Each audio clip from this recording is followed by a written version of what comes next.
Alors, il n'y a pas tellement longtemps, quelques semaines seulement, il y avait la fête de Noël. Plusieurs familles se sont réunies autour d'un bon repas. Il y a eu les cadeaux. Pour certaines d'entre elles, Noël, ça se limite à se faire des cadeaux.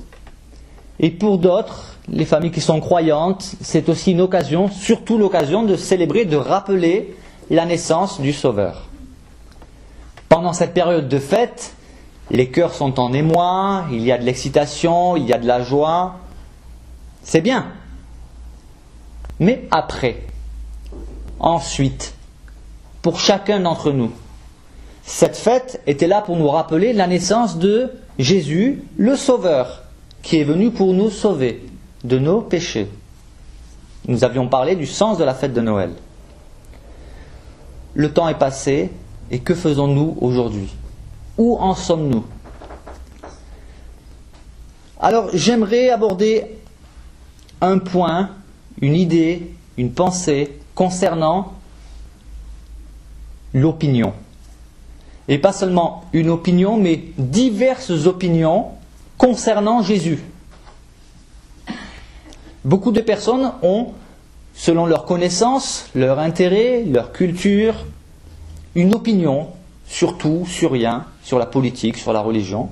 Et aujourd'hui, ce qui nous intéresse, c'est quelle est l'opinion, quelles sont les différentes opinions qui existent sur Jésus aujourd'hui, quelles sont aussi les différentes opinions qui existaient sur Jésus à l'époque de Jésus.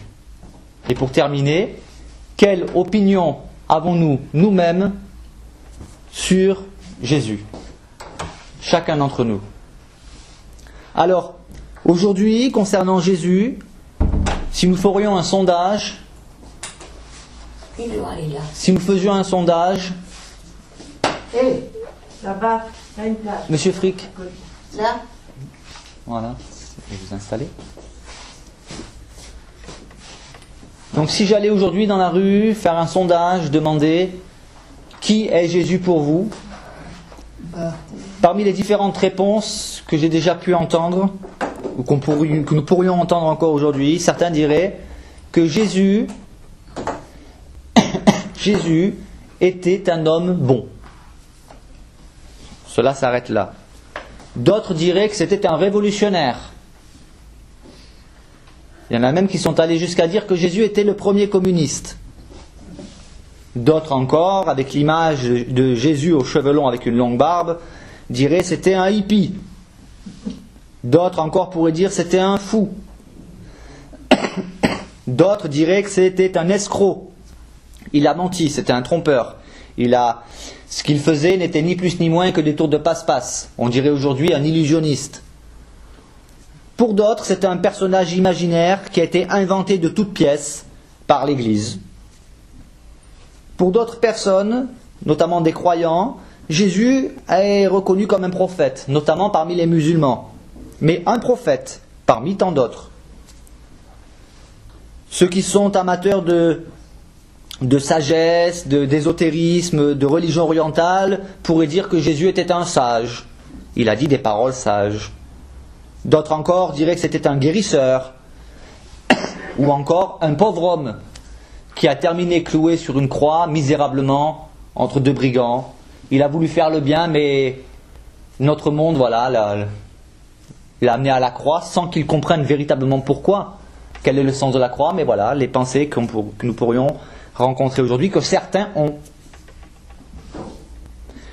Il n'y a rien de nouveau sous le soleil. Il en était de même à l'époque de Jésus. Il y avait aussi des personnes qui avaient différentes opinions. J'ai quand même oublié de nommer la principale, c'est qu'aujourd'hui, quand même heureusement, parmi les opinions diverses et variées dans notre société, il y a un groupe de personnes qui, lorsqu'on leur demande leur opinion sur Jésus, concernant Jésus, diront « Jésus était le Christ, le Fils de Dieu ». Pour savoir ce qu'il en était à l'époque de Jésus, je vous propose de lire un texte qui se trouve dans l'évangile de Jean, le chapitre 7, versets 40 à 43. Des gens de la foule, ayant entendu ces paroles, disaient, en parlant de Jésus, « Celui-ci est vraiment le prophète. » D'autres disaient, « C'est le Christ. » Et d'autres encore disaient, « Mais est-ce bien de la Galilée que doit venir le Christ? L'Écriture ne dit-elle pas que c'est de la postérité de David et du village de Bethléem, où était David, que le Christ doit venir? » Il y eut donc, à cause de lui, division parmi la foule. À cause de Jésus, à cause des divergences d'opinion, il semblait que plusieurs n'étaient pas d'accord, il y a eu division. Le verset 40 nous dit « Des gens de la foule ayant entendu ces paroles disaient, celui-ci est vraiment le prophète. » De quelles paroles s'agit-il? Dans le contexte, il faut savoir que c'était la fête des tabernacles, la fête des tentes. Cette fête à Jérusalem réunissait beaucoup de monde. Et cette fête avait pour but de rappeler le séjour dans le désert, après la sortie d'Égypte. Et donc pendant cette fête, dans Jérusalem et tout alentour, c'était vraiment une ambiance très festive. C'était une fête. Et les Juifs pieux, pendant cette période de la fête des tabernacles, ils dormaient dans des tentes pour se remémorer ce qu'ont vécu leurs ancêtres. Et durant cette fête des tabernacles, Jésus va dire des paroles qui ont touché le cœur de certains. Jésus a dit, si quelqu'un a soif, qu'il vienne à moi et qu'il boive. Celui qui croit en moi, des fleuves d'eau vive couleront de son sein, comme dit l'Écriture. Et Jésus disait cela en parlant du Saint-Esprit, qui n'était pas encore répandu à ce moment-là, mais qui serait répandu. Et en ayant entendu ces paroles, justement, certains dirent, celui-ci est vraiment le prophète. Nous allons aborder les différentes remarques et opinions sur Jésus.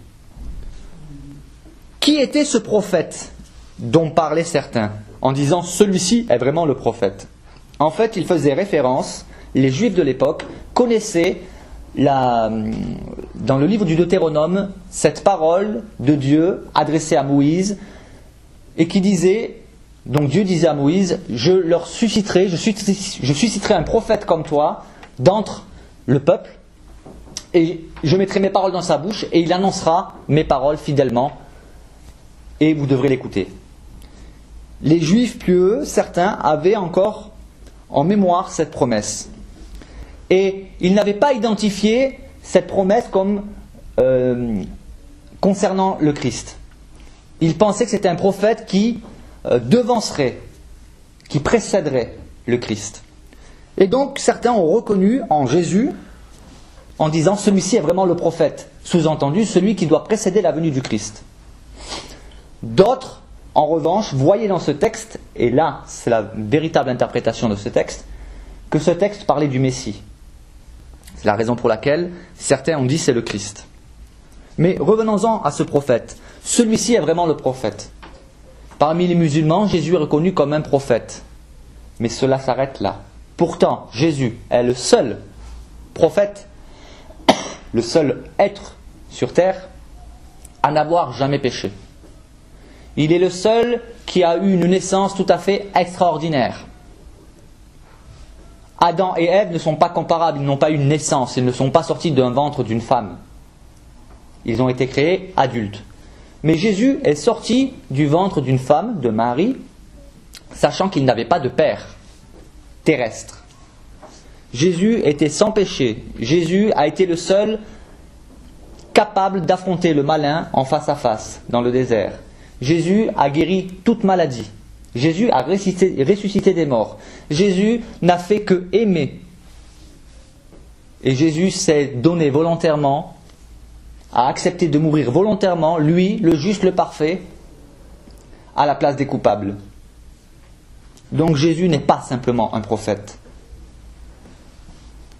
D'autres disaient c'est le Christ. Ceux-là avaient du discernement. Et nous le verrons plus loin.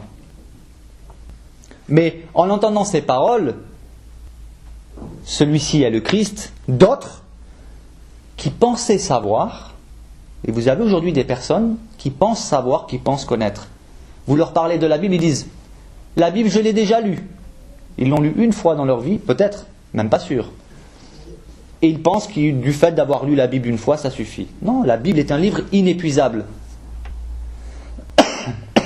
Et là, nous allons voir que certains religieux pensaient savoir. Et ils vont dire, est-ce bien de la Galilée que doit venir le Christ ? L'Écriture ne dit-elle pas que c'est de la postérité de David et du village de Bethléem, où était David, que le Christ doit venir ? Leur remarque est tout à fait mal placée dans le sens qu'elle met en relief leur ignorance. Elles connaissaient certaines choses, oui c'est vrai, oui, et ça c'est bien qu'elles le savent. C'est vrai que c'est de la postérité de David que doit venir le Christ, du village de Bethléem, ça c'est vrai. Par contre ce qu'elles n'ont pas compris, c'est qu'effectivement Jésus était de la postérité de David, et Jésus était né à Bethléem. Seulement eux, ils avaient cette image, cette connaissance, vu que Jésus, on l'appelait Jésus de Nazareth, et Nazareth se trouve en Galilée, et Nazareth était une ville méprisée, donc le nom de Jésus de Nazareth ne reflétait pas l'identité de Jésus comme étant né à Bethléem. Pourtant, s'ils avaient fait des recherches, s'ils se seraient intéressés, s'ils avaient pris le temps d'aller vers Jésus, de lui demander « D'où viens-tu ? Où es-tu né ?» ils auraient compris. Jésus leur aurait dit « Je suis né à Bethléem ». Et donc là, nous avons affaire à des religieux qui pensent savoir, mais qui ne savent pas en réalité. Et à cause de lui, il y a eu division.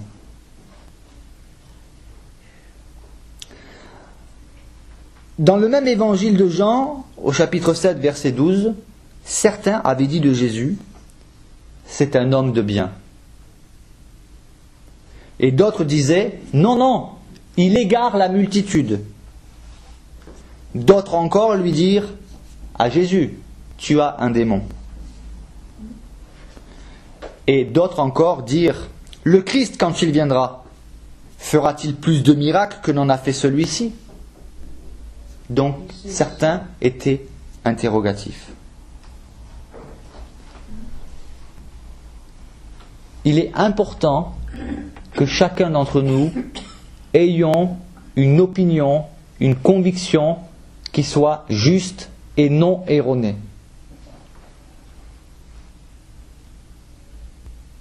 Quelle est l'opinion que vous avez de Jésus ? Qui est Jésus pour vous ? Dans les années 70, juste après mai 68, il y avait une effervescence de « il est interdit d'interdire ». C'était un contre-coup peut-être d'une austérité mal placée. Et du coup on a vu beaucoup de personnes revendiquer leur liberté de penser, c'est très bien, leur liberté de vivre comme ils voulaient, interdit d'interdire. Et c'est à cette époque-là qu'est sorti un spectacle qui s'appelait Jésus-Christ Superstar. Et on présentait un Jésus qui n'a rien à voir avec le Jésus des évangiles. L'image que nous avons, ou la connaissance que nous avons de Jésus, est-elle conforme à ce que Jésus lui-même a dit de lui ? Est-ce que l'image que nous nous faisons, l'idée que nous nous faisons de Jésus correspond à qui il est vraiment ? Est-ce que pour nous, il est simplement un personnage religieux ? Est-ce qu'il est simplement un personnage qui alimente notre croyance religieuse ? Est-ce qu'il est simplement un prophète, un homme à prendre en exemple, un sage ? Et que sais-je encore ? Ou est-il pour nous le Seigneur et le Sauveur ? Celui à qui nous devons obéir, celui en qui nous devons nous confier, celui en qui nous devons croire pour avoir la vie éternelle. Et force est de constater que aujourd'hui encore, il y a division division dans ce monde en général, mais division même quelquefois dans les églises concernant la personne du Christ.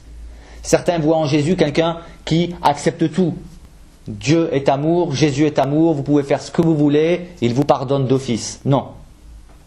Lorsque Jésus a pris la défense de cette femme qui avait été attrapée en flagrant délit d'adultère, il est allé vers elle, il lui a sauvé la vie, il lui a dit je ne te condamne pas, mais il lui a aussi dit va et ne pêche plus.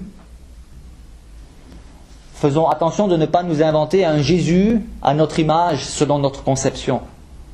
Mais pour connaître qui est véritablement Jésus, encore une fois nous en revenons à ce que nous vous avons déjà communiqué à plusieurs reprises, c'est en lisant et en méditant les saintes écritures, la Bible, que nous apprenons à connaître qui est véritablement le Christ. Sinon, nous pouvons nous inventer un personnage.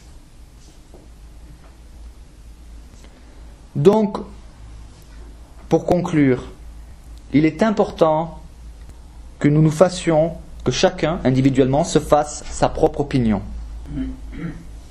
Et pour se faire une opinion juste de qui est Jésus, il faut que nous écoutions ce que dit Jésus. Il faut savoir que les pharisiens avaient envoyé des huissiers pour se saisir de Jésus. Les huissiers, lorsqu'ils sont venus, Jésus était en train de prêcher. Les huissiers ont été interpellés par les paroles de Jésus, à tel point qu'ils sont repartis bredouilles. Et lorsque les pharisiens leur demandèrent « Mais où est-il ? On vous a envoyé le chercher », voici ce que les huissiers ont répondu : « Jamais homme n'a parlé comme cet homme. » C'était des huissiers qui faisaient leur travail, on leur avait dit « Vous devez aller chercher cet homme ». Ils se sont rendus, il était en train de prêcher, ils l'ont écouté, ils ont été touchés dans leur cœur, convaincus, à tel point qu'ils n'ont pas honoré leur mission. Et les pharisiens, les religieux juifs de l'époque, leur répliquèrent : est-ce que vous aussi vous avez été séduits ? Pour les pharisiens, Jésus n'était ni plus ni moins qu'un séducteur. Mais puissions-nous tous, puisse notre nation entière être séduite par la personne du Christ, par sa personne, par ce qu'il a fait, par ce qu'il a annoncé. Parce que lorsque nous croyons en Jésus, lorsque nous acceptons Jésus comme notre Sauveur et notre Seigneur, l'impact que cela a sur notre vie est un impact qui se mesure aussi dans la vie de notre société. Vous imaginez une société où le président de la République, les ministres, partout, les gens ont pour modèle Jésus-Christ. Fini les magouilles, fini l'égoïsme, fini les guerres, fini la délinquance dans les quartiers. Il n'y a aucun personnage qui ne peut mieux influencer la vie d'un homme que Jésus. Alors, maintenant, si Jésus était là parmi nous, et il est parmi nous, mais je veux dire, s'il était là physiquement et qu'il consentirait à nous parler de vive voix, il nous poserait peut-être à chacun d'entre nous la question suivante. Et vous, qui dites-vous que je suis ? Et à présent, je laisse Malou qui va prendre le relais.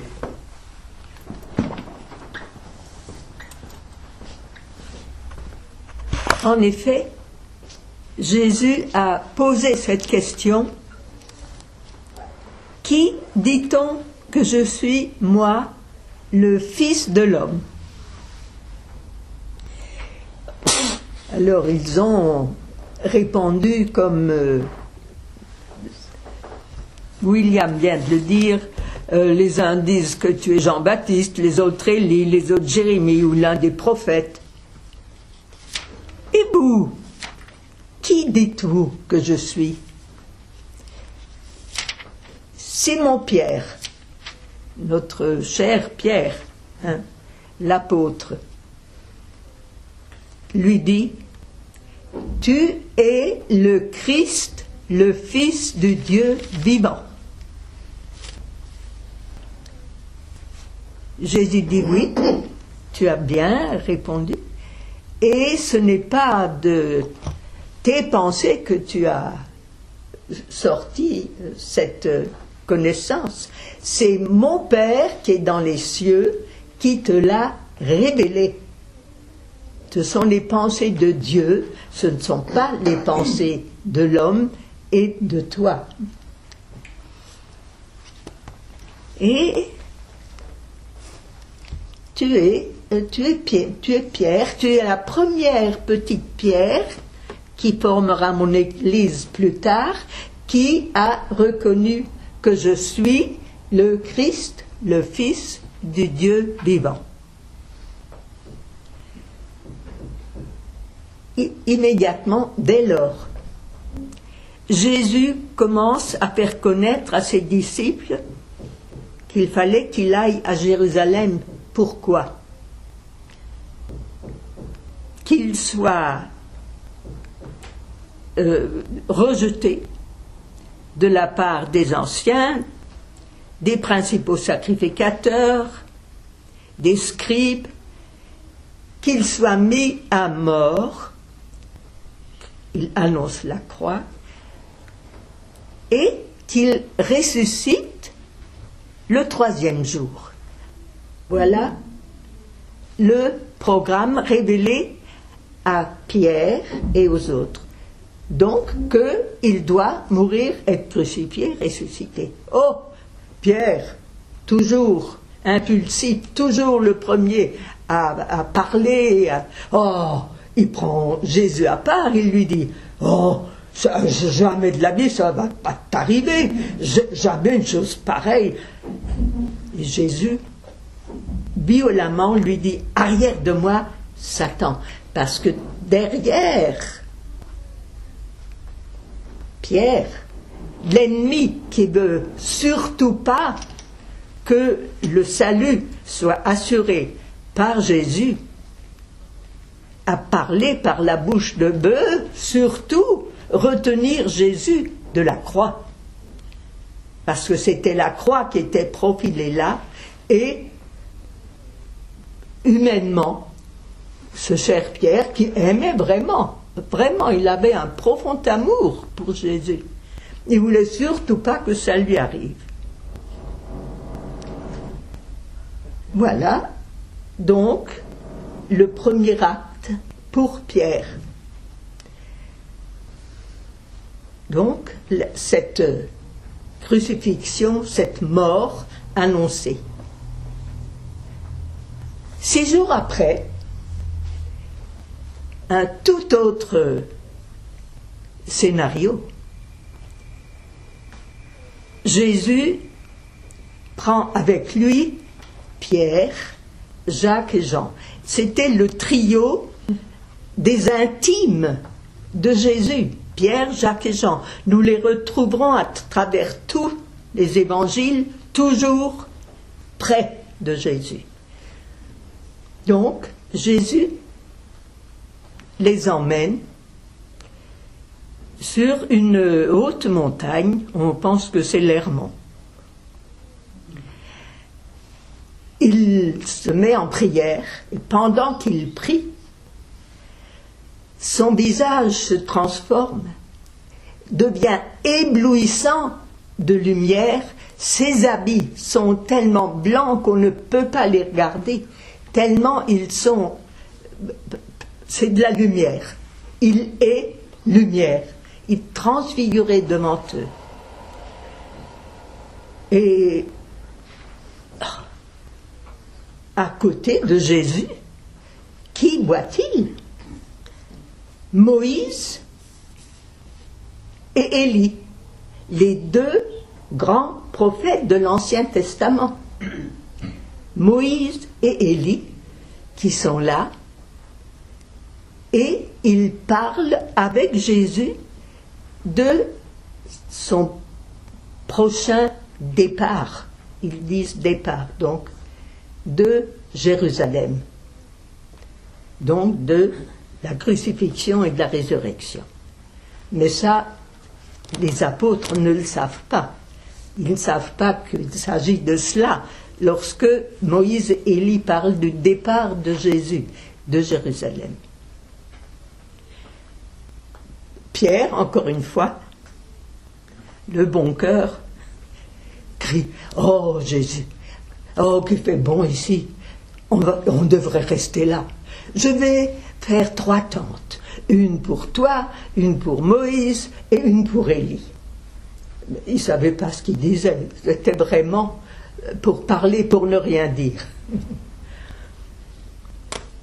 Et à ce moment-là, tout d'un coup, une grande nuée recouvre Jésus, Moïse et Élie, et une voix sort de cette nuée qui dit « Celui-ci est mon fils bien-aimé, en qui j'ai mis mon amour.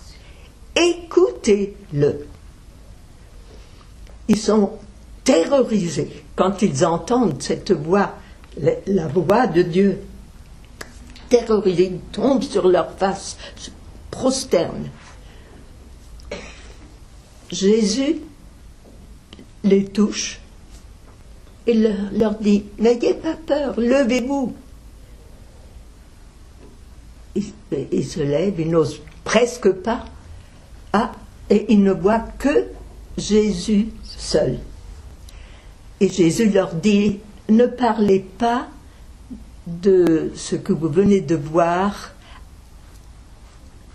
jusqu'à la résurrection. » Ils ne savent pas, ils se demandent d'ailleurs qu'est-ce que c'est la résurrection. Et en descendant, on réalise que Jésus continue son ministère, il délivre c'est un garçon qui a des crises d'épilepsie. Alors il le guérit, il les enseigne encore longuement, et puis nous arrivons dans les derniers temps vers la Passion.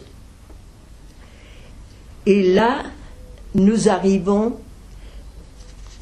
au jour où Jésus les emmène à Gethsémani. Il chante les cantiques, il y a la Sainte Seine, vous vous souvenez, là où il prend le pain et le vin, où il dit « Prenez mon corps et mon sang, ceci. » Et après avoir chanté les cantiques, il les emmène à la montagne des Oliviers. La montagne des Oliviers est formée de plusieurs collines. Et entre autres, il y en a une où il y avait un jardin et Jésus y allait souvent pour prier avec ses disciples. Ce jardin s'appelait Gethsémani. Quel est le sens de Gethsémani? Je crois que c'est la presse à huile. C'est ça. Oui, parce qu'évidemment, au monde des oliviers, il y avait des oliviers et on pressait l'huile là. Et Jésus leur dit « Je serai pour vous tous aujourd'hui une occasion de chute. »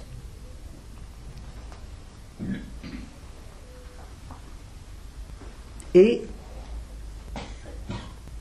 Pierre chute. Oh, non. C'était une occasion de chute pour tous, pas pour moi, Non, pas question.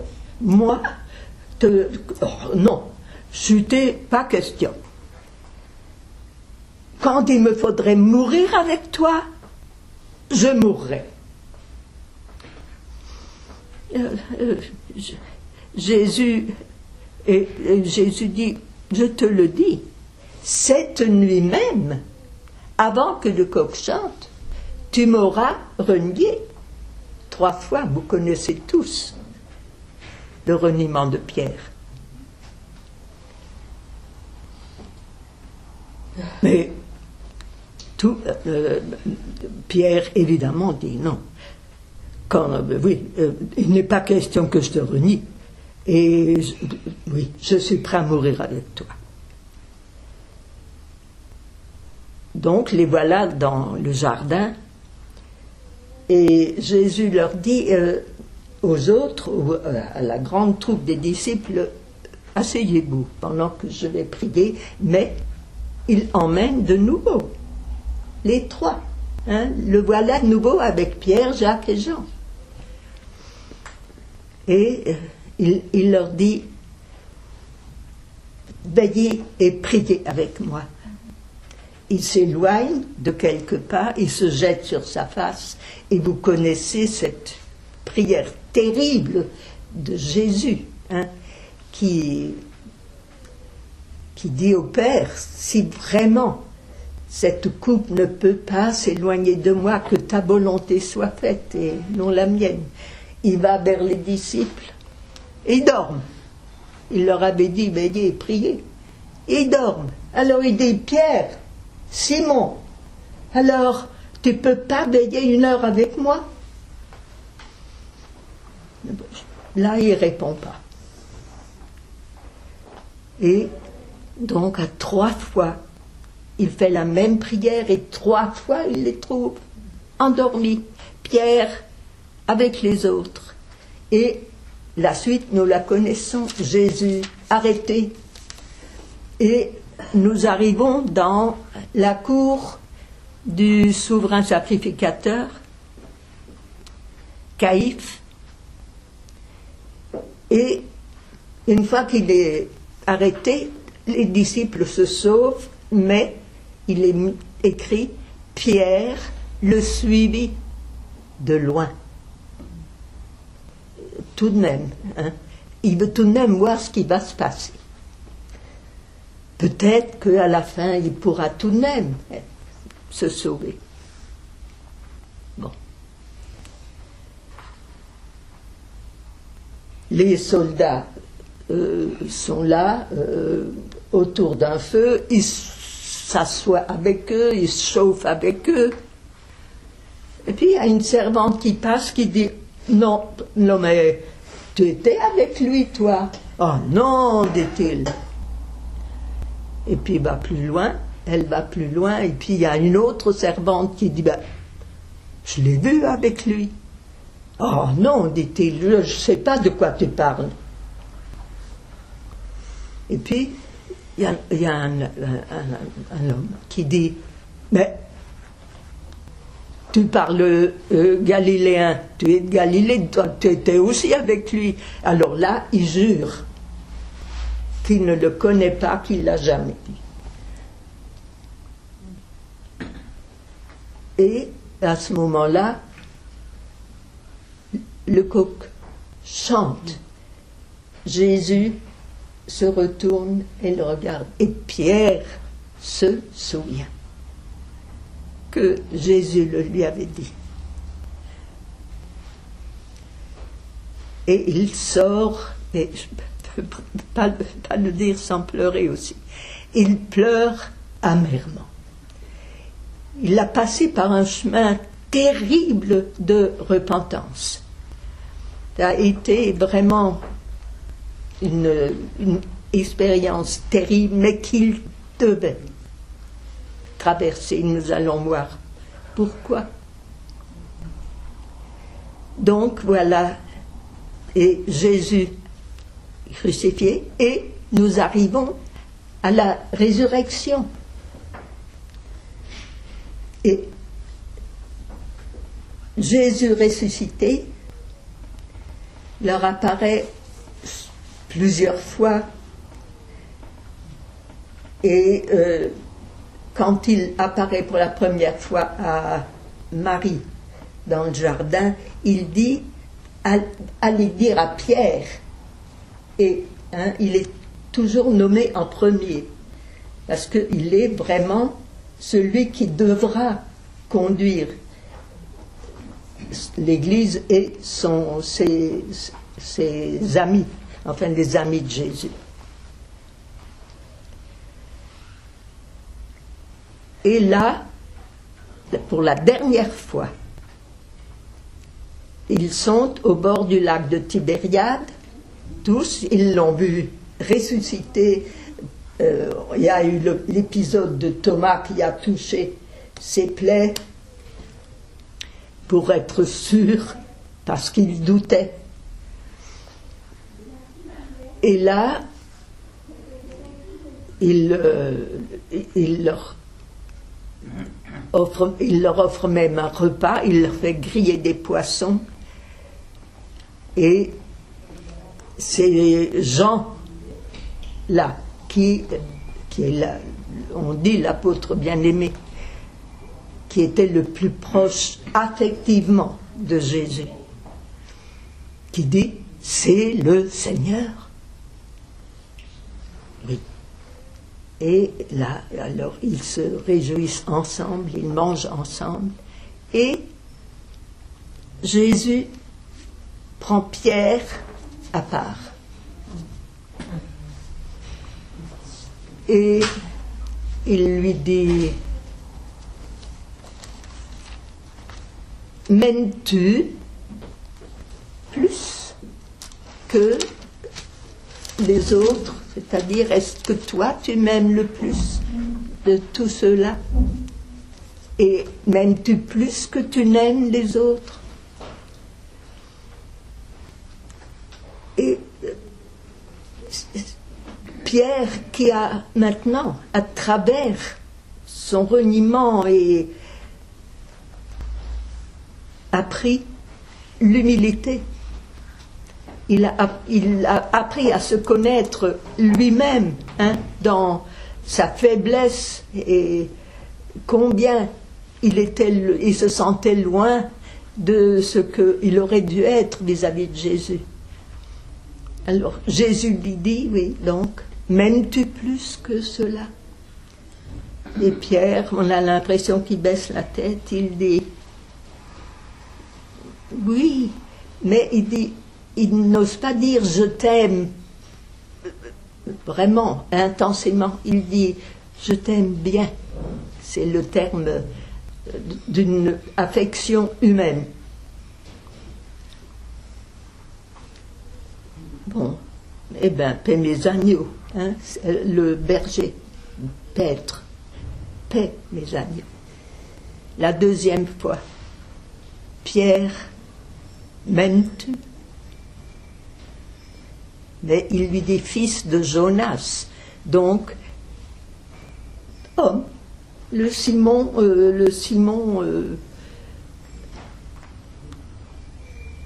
vraiment l'être humain.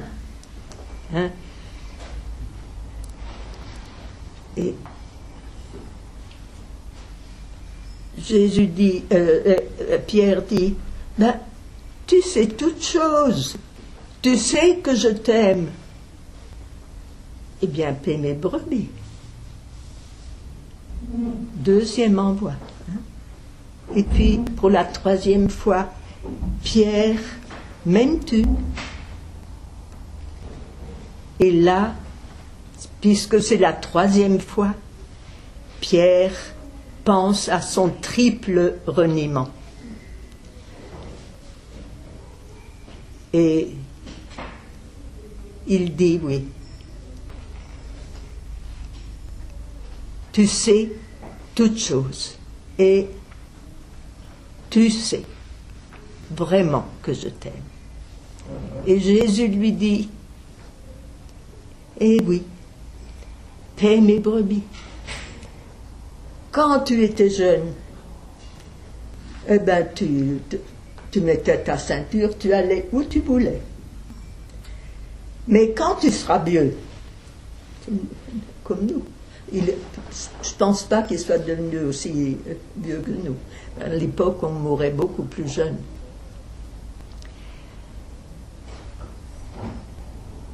Quand tu seras vieux, un autre te mettra la ceinture et il te mènera où tu ne voudrais pas. Et Jésus dit cela pour indiquer par quelle mort Pierre glorifierait Dieu. Et Pierre a été crucifié à Rome. Sous quel empereur? Oh, Tibère, non?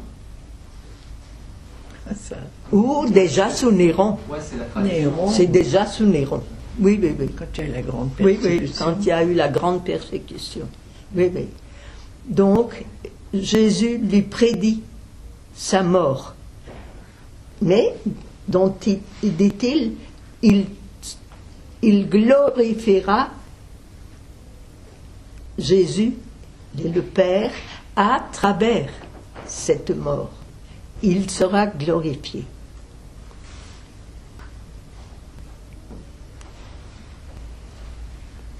Et après cela, nous arrivons à la Pentecôte, et là nous voyons ce que Pierre est devenu. À la Pentecôte, après l'effusion du Saint-Esprit sur les apôtres, et le bruit énorme que ça a fait dans Jérusalem, et l'affluence de toute cette foule qui était là, qui se demandait ce qui arrivait. C'est Pierre avec les autres, mais c'est Pierre qui a pris la parole, et il est devenu tellement fort, et l'amour de Dieu, l'amour de Jésus était tellement puissant en lui par cette effusion du Saint-Esprit que à toute cette foule il a proclamé le salut en Jésus-Christ, la victoire du nom de Jésus. Et c'est donc à partir de là que vraiment l'Église, donc toutes ces pierres vivantes dont Pierre a été le premier, puisque Jésus le lui a dit, c'est là que l'Église est née et que Pierre a proclamé le salut en Jésus-Christ. Donc à travers, mais il fallait qu'il chute terriblement pour devenir celui qui annoncerait le salut, parce que il fallait qu'il sache ce que c'est que d'être un grand pécheur. Et c'est du fond de la fosse que Jésus l'a retiré, lui a pardonné. Et c'est ce pardon pour tout pécheur qu'il proclamait, mais il avait fallu qu'il y passe pour devenir le pasteur qu'il est devenu. Donc voilà la vie de Pierre, parce qu'il a eu la révélation de ce que est Jésus. Tu es le Christ, le Fils du Dieu vivant. Ça a été le début de cette conversion de Pierre, on peut dire. Voilà, alors, comme William l'a dit, nous voilà, nous aussi. Et si Jésus nous demande « m'aimes-tu » C'est ça. Enfin, c'est une parole qui toujours me touche profondément. « M'aimes-tu »